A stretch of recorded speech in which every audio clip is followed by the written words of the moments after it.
The number of Muslims could equal the number of Christians around the world. That's according to a study by the Pew Research Center. मुस्लिमों की आबादी बढ़ने की रफ्तार तेज। Hello नाजरीन, इस वीडियो में हम जानेंगे मात्र 1500 साल पुराने दुनिया के दूसरे सबसे बड़े धर्म इस्लाम धर्म के उदय यानी जन्म के बारे में। इस्लाम क्रिश्चियनिटी के बाद 180 करोड़ फॉलोअर्स के साथ दुनिया का दूसरा सबसे बड़ा धर्म है। दूसरा बड़ा धर्म होने के साथ साथ इस्लाम धर्म बहुत ही विवादास्पद और रहस्यमयी रहा है। जहां एक तरफ तो लोग बड़ी संख्या में इस्लाम धर्म को फॉलो करते हैं, वहीं दूसरी तरफ काफी लोग आलोचना भी करते हैं। नाजरीन, सीरीज का नाम है इस्लाम धर्म का उदय और इसकी हकीकत। इस सीरीज के पार्ट 1 में हम बात करेंगे इस्लाम धर्म का उदय कैसे हुआ। इस सीरीज का उद्देश्य संसार की भोली भाली और विभिन्न पंथों में धर्म के नाम से बटी जनता को पवित्र किताबों के आधार से सही रास्ता बताकर एक सूत्र में बांधा जाए। तो चलिए शुरू करते हैं इस रोमांचक सफर को। नाजरीन, इस वीडियो में हम आपको -0 से बताएंगे। आपने जितनी भी वीडियो देखी होंगी सब मॉडर्न हिस्ट्री की ही बात करते हैं। हम आपसे वादा करते हैं इस सीरीज को देखने के बाद आपको कोई और वीडियो देखने की जरूरत नहीं पड़ेगी। नाजरीन, किसी भी धर्म के लोगों से आप पूछ लो, सभी यही कहेंगे कि हमारा धर्म सबसे पुराना है, हमारा धर्म सबसे बड़ा है। कोई अपने राम जी को बड़ा बताएगा, कोई ईसा जी को, कोई मूसा जी को, कोई अल्लाह को। सब अपने अपने भगवानों को एक दूसरे से बड़ा बताएंगे। धर्म का अर्थ है पंथ यानी सही रास्ता दिखाना। तो सवाल ये उठता है कि इतने धर्म क्यों, जब भगवान, अल्लाह, खुदा, रब, गॉड एक ही है तो इतने सारे भगवान क्यों? क्या ये हमने अपनी नासमझी के कारण बनाए हैं, या परमेश्वर का कोई आदेश है, या शैतान ने हमें भ्रमित किया है? आज के वीडियो के माध्यम से हम इसी सवाल का जवाब ढूंढेंगे। नाजरीन, सर्व पवित्र ग्रंथों में वर्णन आता है कि संसार में विशेषकर 2 ताकतें हैं जो सबको प्रभावित कर रही है। नंबर 1 रहमान, नंबर 2 शैतान। रहमान यानी भगवान, अल्लाह, खुदा, रब, गॉड, और शैतान यानी राक्षस जो हमें भ्रमित करता है। इन दोनों शक्तियों के बारे में हम सृष्टि रचना तथा ब्रह्मांडों की उत्पत्ति कैसे हुई वाली वीडियो में विस्तार से बात करेंगे। अगर हम अभी इस बारे में चर्चा करेंगे तो वीडियो बहुत लंबी हो जाएगी। इस खास विषय पर हम आपके लिए अलग से स्पेशल वीडियो बना देंगे। नाजरीन, हर धर्म की अपनी अपनी हॉली बुक्स यानी आसमानी किताब है जो अल्लाह खुद पृथ्वी पर अपने पैगंबरों पर उतारता है। हिंदू धर्म की आसमानी किताबें पवित्र ऋग्वेद, यजुर्वेद, सामवेद, अथर्ववेद तथा पवित्र श्रीमद् भगवद गीता हैं। वेदों का ज्ञान जो ईसा से 4000 वर्ष पहले वेद व्यास ऋषि ने लिपिबद्ध किया। ऋषि का नाम कृष्ण द्वैपायन था। पहले चारों वेदों का ज्ञान एक था। ऋषि कृष्ण द्वैपायन ने इसको 4 भागों में विभाजित किया, नाम भी 4 रखे। इसी कारण से ऋषि कृष्ण द्वैपायन को वेद व्यास भी कहा जाने लगा। यहूदी धर्म की आसमानी किताब पवित्र जबूर तथा तौरेत है जो यहोवा यानी जिसे यहूदी धर्म के लोग अपना भगवान मानते हैं ने हजरत दाऊद पर पवित्र जबूर तथा हजरत मूसा पर पवित्र तौरेत किताब नाजिल की यानी उतारी।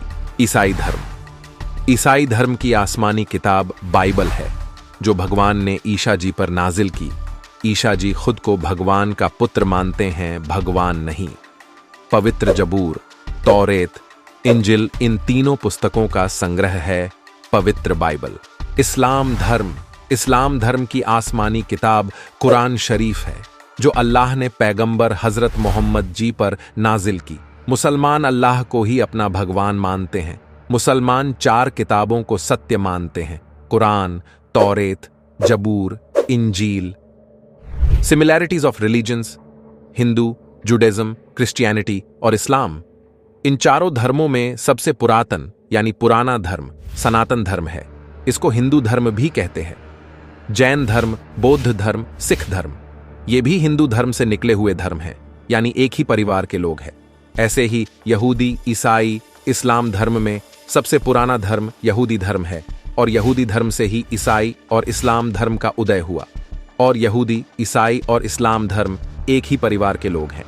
जैसे हिंदू धर्म से निकले हुए जैन धर्म, बौद्ध धर्म, सिख धर्म की बहुत सारी मान्यताएं हिंदू धर्म से मेल खाती हैं। उदाहरण पुनर्जन्म, आत्मा का अमर होना, कर्म सिद्धांत, मोक्ष की धारणा आदि आदि। ऐसे ही यहूदी, ईसाई और इस्लाम धर्म की काफी सारी मान्यताएं आपस में मेल खाती हैं, जैसे यहूदी, ईसाई और मुसलमान। तीनों धर्म बाबा आदम जी को अपना प्रथम पुरुष मानते हैं, भगवान को निराकार मानते हैं, एक भगवान पर विश्वास रखना। हालांकि तीनों धर्मों में भगवान के नामों को अलग अलग नाम से पुकारते हैं। इस्लाम धर्म में यहूदी धर्म में आए हुए पैगंबरों को भी अपना पैगंबर मानते हैं, जैसे यहूदी धर्म के संस्थापक हजरत अब्राहम और हजरत मूसा जी, जिनसे यहूदी धर्म की शुरुआत हुई। ईसाई धर्म के संस्थापक ईसा जी, जिनसे ईसाई धर्म की शुरुआत हुई। इन पैगंबरों को अपने टॉप 5 यानी ऊंचे पैगंबरों में गिनते हैं आदि आदि। इसलिए इनकी बहुत सारी मान्यताएं मिलती हुई दिखती हैं। यहूदी, ईसाई और इस्लाम तीनों धर्मों की जड़ यानी रूट्स कह लो, या इनका मूल यानी ओरिजिन कह लो, सनातन धर्म यानी हिंदू धर्म ही है। आइए जानते हैं कैसे। दोस्तों, हमने आपसे शुरू में ही कहा था कि हम -0 से आपको बताएंगे, क्योंकि हमें यह जानना जरूरी है कि इस्लाम धर्म के रूट्स यानी जड़ें कहां से हैं, तभी हम आगे अच्छी तरह समझ पाएंगे।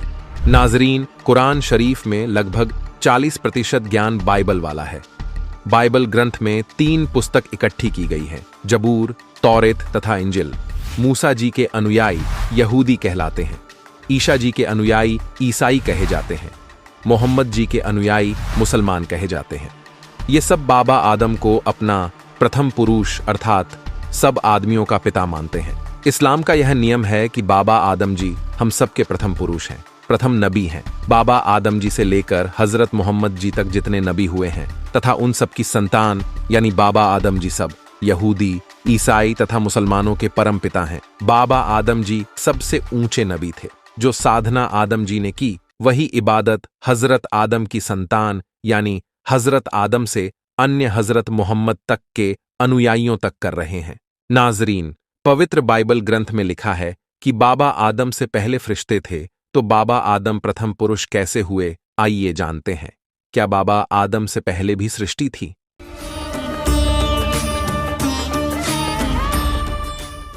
ये देखिएगा, जीवनी हजरत मोहम्मद सल्लल्लाहु अलैहि वसल्लम, मोहम्मद इनायतुल्लाह सुबहानी। ये देखिएगा,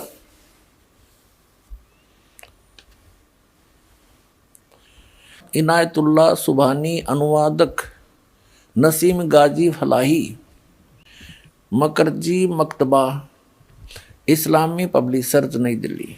इस्लामी जीवनी हजरत मोहम्मद SAW हिंदी, इस्लामी साहित्य ट्रस्ट प्रकाशन 8181 सर्वाधिकार प्रकाश का अधीन।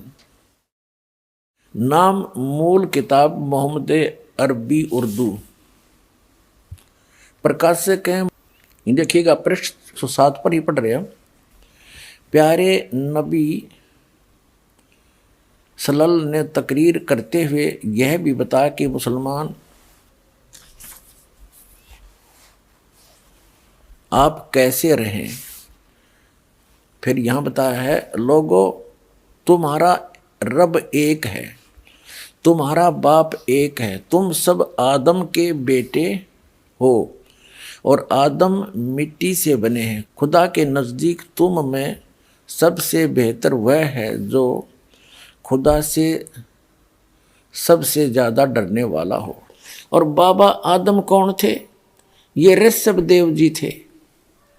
ऋषभदेव जो जैन धर्म के प्रवर्तक माने जाते। अपनात्माओं, अध्यात्म ज्ञान को समझने के लिए हमने अपनी अपनी डफड़ी नहीं बजानी, बतेरे दिन बजा ली। हमने सभी सदग्रंथों को, सभी इतिहासों को साथ लेना पड़ेगा, जितने महापुरुष हुए हैं। अब जैन धर्म का इतिहास दिखाते हैं आपको। ये देखिएगा, आओ जैन धर्म को जाने। ये पुस्तक है प्रवीण चंद्र जैन, MA शास्त्री। ये पुस्तक है आओ जैन धर्म को जाने। लेखक है प्रवीण चंद्र जैन, MA शास्त्री, जम्बूद्वीप इस्तनापुर। प्रकाशक है श्रीमती सुनीता जैन, जम्बूद्वीप इस्तनापुर, मेरठ, उत्तर प्रदेश। अब ये यहाँ से ये है सारा कुछ। प्राप्ति स्थान है संजय कुमार विजय कुमार जैन, कानपुर वाले, जम्बूद्वीप हस्तिनापुर मेरठ, जैन साहित्य सदन चांदनी चौक दिल्ली, राजकुमार जैन, कमलाबाई आश्रम, महावीर जी दी जैन मंदिर, शांति, ये सारा कुछ। और यहाँ से जम्बूद्वीप हस्तिनापुर, धीरेन्द्र जैन न्यू अदस्य वेबसाइट प्रिंटर्स मेरठ से छपी है। इसके 154 पृष्ठ पर आपको ले चलते हैं। इसके 154 पृष्ठ पर दिखाते हैं, आओ जैन धर्म को जाने। इन्होंने क्या बताया है कि भगवान श्री आदिनाथ यानी ऋषभ देव को इस्लाम धर्म में भगवान आदिनाथ को क्या माना गया है। उत्तर है बाबा आदम। इस्लाम धर्म में भगवान आदिनाथ को क्या माना गया है। उत्तर है बाबा आदम। ऋषभ देव जी जो जैन धर्म के प्रवर्तक हैं वो मृत्यु के उपरांत बाबा आदम के रूप में प्रकट हुए। तो हमारे संस्कार आपस में रले मिले हैं, ये बाद में हम बंटते चले गए और बांट दिए इस काल भगवान ने। नाजरीन, हजरत मोहम्मद जी का जन्म ईसा मसीह के लगभग 600 वर्ष पश्चात यहूदी समुदाय में हुआ। उस समय आध्यात्मिक अज्ञानता पूरी तरफ फैल चुकी थी। उस समुदाय के सब व्यक्ति मूर्ति पूजक थे। मोहम्मद जी के पिता का नाम अब्दुल्ला था, दादाजी का नाम अब्दुल मुअत्तिल था। श्री हाशिम के पुत्र शौबा थे। श्री शौबा को श्री अब्दुल मुत्तलिब के उर्फ नाम से अधिक जाना जाने लगा। जवान होने पर श्री अब्दुल्ला का विवाह आमिनी देवी से हुआ। जब हजरत मोहम्मद माता आमिनी जी के गर्भ में थे, पिता श्री अब्दुल्ला जी की मृत्यु किसी दूर स्थान पर हो गई। वहीं पर उनकी कब्र बनवा दी। जिस समय बालक मोहम्मद की आयु 6 वर्ष हुई तो माता आमिनी देवी अपने पति की कब्र देखने गई थी। उनकी भी मृत्यु रास्ते में हो गई। 6 वर्षीय बालक मोहम्मद जी यतीम यानी अनाथ हो गए। हजरत मोहम्मद जी जब 25 वर्ष के हुए तो एक 40 वर्षीय विधवा खदीजा नामक स्त्री से विवाह हुआ। खदीजा पहले 2 बार विधवा हो चुकी थी। दोनों पूर्व पतियों की अच्छी खासी संपत्ति थी जो खदीजा के पास थी। तीसरी बार हजरत मोहम्मद से विवाह हुआ। वह बहुत बड़े धनवान घराने की औरत थी। हजरत मोहम्मद जी को संतान रूप में खदीजा जी से 3 पुत्र तथा 4 पुत्री प्राप्त हुई, परंतु ये मुबारक घड़ी ज्यादा समय नहीं रही। आंखों के तारे तीनों पुत्र कासिम, तैयब, ताहिर हजरत मोहम्मद जी की आंखों के सामने मृत्यु को प्राप्त हुए। केवल 4 लड़कियां जैनब, रुकैया, उम्मे कुसूम और फातिमा शेष रहीं। नाजरीन, एक समय प्रभु प्राप्ति की तड़फ में हजरत मोहम्मद जी नगर से बाहर एक गुफा में साधना कर रहे थे। एक जिब्राइल नामक फरिश्ते ने हजरत मोहम्मद जी का गला घोंट घोंट कर बलात कुरान शरीफ का ज्ञान समझाया। हजरत मोहम्मद जी को डरा धमकाकर अव्यक्त माना जाने वाले प्रभु का ज्ञान दिया गया। उस जिब्राइल देवता के डर से हजरत मोहम्मद जी ने वह ज्ञान याद किया। इस प्रकार मोहम्मद साहिब जी को फरिश्ते ने कुरान मजीद का ज्ञान दिया। हजरत मोहम्मद जी ने अपनी पत्नी खदीजा जी को बताया कि मैं जब गुफा में बैठा था तो एक फरिश्ता आया। उसके हाथ में एक रेशम का रूमाल था, उस पर कुछ लिखा था।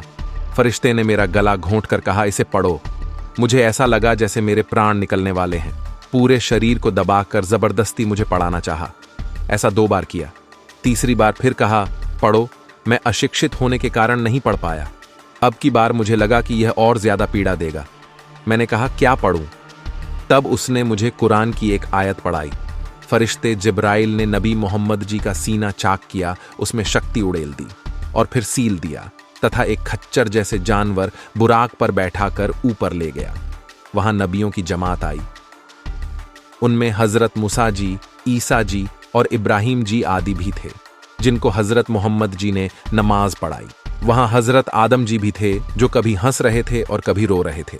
फरिश्ते जिब्राइल ने हजरत मोहम्मद जी को बताया, यह बाबा आदम जी हैं।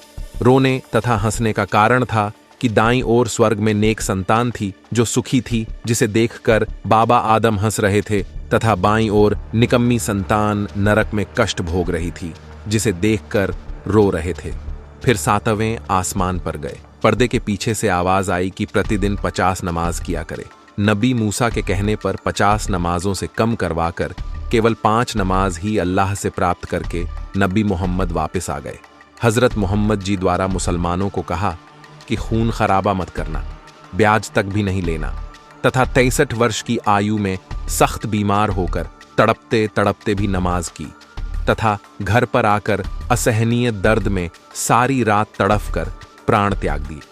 बाद में उत्तराधिकारी का झगड़ा पड़ा, फिर हजरत अबू बकर को खलीफा चुना गया। नाजरीन, इस सीरीज का उद्देश्य लोगों को पवित्र किताबों के आधार से सच्चाई से रूबरू करवाना है, किसी की भावनाओं को ठेस पहुंचाना नहीं। नाजरीन, इस्लाम धर्म का उदय और हकीकत की इस सीरीज के पार्ट 2 में हम जानेंगे इस्लाम धर्म में 5 स्तंभों में से एक मक्का, मदीना और पवित्र स्थल काबा के बारे में, और हम यह भी जानेंगे कि क्या मक्का महादेव का मंदिर है या सिर्फ लोगों का भ्रम।